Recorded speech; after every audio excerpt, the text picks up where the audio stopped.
What's up, guys? Welcome back to Harris Hope Him, where we share our lives as an interable couple. I wanted to give you guys another update. The last update was from May, and the next update or the next video you'll see will be from October. So I kind of wanted to let you guys know everything that happened in between that kind of did not get recorded. And so I'm just using this footage from a trip I took Noelle on to the Police Touch Museum in Philadelphia. It's one of her favorite places to go, but because of the distance and the times they close during the week, we typically don't have time to go. And so I took her while we were doing the homebound instruction time, because then we had time during the day to be able to go. So where we left off at was Leon had just gotten to the long-term care facility. We think that we're at the beginning stages of recovery, and he's not enjoying his stay. He feels like his care is not as great as it should be. He's having to kind of set his own alarm, wake himself up to make sure he's getting turned, because if he doesn't put his light on and asks to be turned, they kind of are letting him sleep through it. And that doesn't really work for the pressure sores that he has and for him to actually get better. And he's actually really frustrated with it. So I don't even think we're a week into this stay, and I wake up one morning and I have a bunch of missed calls from him and a few text messages that don't make sense at all. And I immediately am like, okay, something's not right. And before I could even really start to get myself ready to get Noelle to where she needed to go, because she had homebound instruction, I said to myself, okay, well, let me drop her off and then I'll go and check on him. But before I could even do that, I get a call from the case manager that she's just checking in. And I'm like, well, I'm glad you called because I think something's wrong. Would you be able to have somebody check on him? And sure enough, something was wrong. His ammonia levels were too high and he was experiencing hallucinations and confusion. So I get Noelle dropped off and I'm on my way there. And to be quite honest with y'all, I am in tears because the doctor calls and they're telling me his ammonia levels are too high and they are, what they have to do to try to fix it. But I can tell Leon's not comfortable. He doesn't trust anybody. He doesn't trust anything. And he's really not even himself or really know what's going on.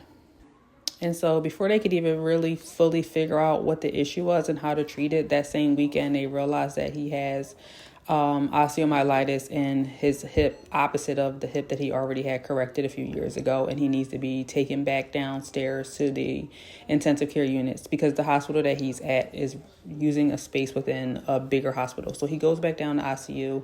And we kind of start this journey all over again because now he has to have surgery done to have part of his hip bone removed, which kind of changes the course of how many wounds he has that will now need to be healed. So y'all, I'm going to be honest, some of the details do start to become a blur because this was really hard. This was really intense. This was a lot to go through, and I was really worried. So they do the surgery, and now he's out of intensive care. He's on the step-down unit, and he's essentially healing from the surgery before they can transfer him back upstairs. But that takes a bit of time because it's just, like I said before, they keep discovering things, and things keep changing, and it's kind of hard to know where to go from here. And so I do reach a point where I'm thinking to myself, I need to get him out of here. I think I need to send him to a different hospital. I think I'm concerned that they don't know how to take care of him. I think I'm concerned that nobody wants to admit that they may need help in this bigger picture of a problem. And I'm trying to figure out, how do I navigate this, because it became really scary and it became really overwhelming. Because once he had the surgery and they treated him for the ammonia levels being too high, he did also start to experience some hospital ICU psychosis, where you just kind of lose your mind a bit because you've been inside and away from the sun and in a space that's not, your own for so long. And I'm trying to figure out where to go from here. So what I can share and what I do remember is Father's Day arrives. And at this point, we're still technically in a step-down unit. And I think we're waiting for a bed to open up back in the long-term care facility for him to go back upstairs. And so I call in. Honestly, this is not even Father's Day yet. This is actually, I believe, the Friday or Thursday or Friday before Father's Day. I call to get an update. They tell me that he's doing fine, that he's doing okay. And okay, so I'm like, okay, I'm going to come up there and see him tonight. I drop Noelle off. I get there.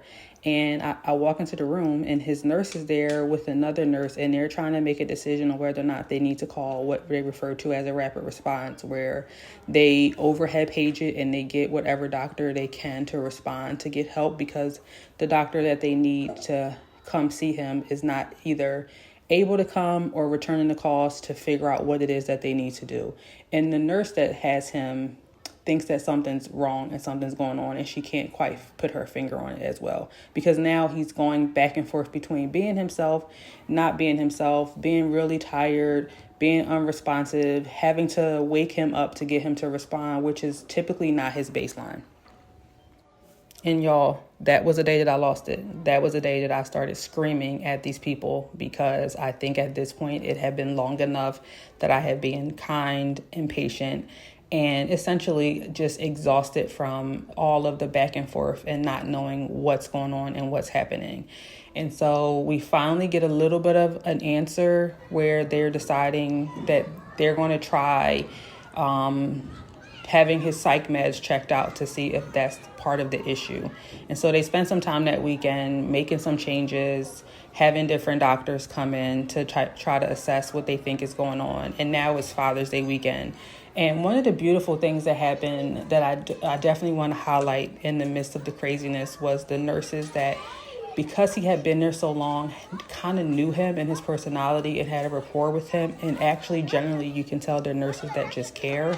One of them had just came in to pop her head in to say hello. And I shared with her how hard it is for him not to see Noel and for Noel not to see him. And one of the issues that I had was that when he started kind of hallucinating, one of the nurses had suggested letting her come in to help familiarize himself with where he was and who he was and a sense of normalcy. And I got pushback from the manager that was covering the floor. And so when this nurse came into the room, she was willing to say, well, I'm here this weekend.